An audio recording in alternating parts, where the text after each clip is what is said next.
ఘల్లుమన్నాడు. భిక్షువు పాదాల మీద పడ్డాడు. తన ఒక్కగానొక్క కొడుక్కి పట్టిన దురవస్థ చెప్పి వాడి దుఃఖాన్ని తొలగించమని అర్థించాడు. భిక్షువు ప్రసన్నుడయ్యాడు. 7 మంత్రాలను బీజాక్షర సహితంగా ఉపదేశించాడు. నీ కొడుకుని 7 బ్రహ్మరాక్షసులు పట్టి పీడిస్తున్నారు. రోజుకొక మంత్రాన్ని జపించి ఆ ఉదకాన్ని బిడ్డడి మీద చల్లు. ఒక్కొక్క రాక్షసుడు వదిలిపోతాడు. ఒకేసారి 7 వెళ్ళగొట్టడం ఏ మంత్రానికి సాధ్యం కాదు.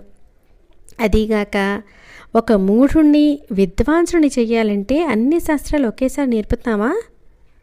కొన్ని ఆ విద్యల్ని న్యాయశాస్త్రంతోనూ, కొన్నిటిని మీమాంస శాస్త్రంతోనూ, సాంఖ్యంతో కొన్నిటిని, పతంజలి యోగ విద్యతో కొన్నిటిని, ఇలా క్రమక్రమంగా అవిద్యావాసనలు పూర్తిగా తొలగించి చిత్త పరిశుద్ధి చేసి అప్పుడు కదా బ్రహ్మ విద్యను ఉపదేశించాలి.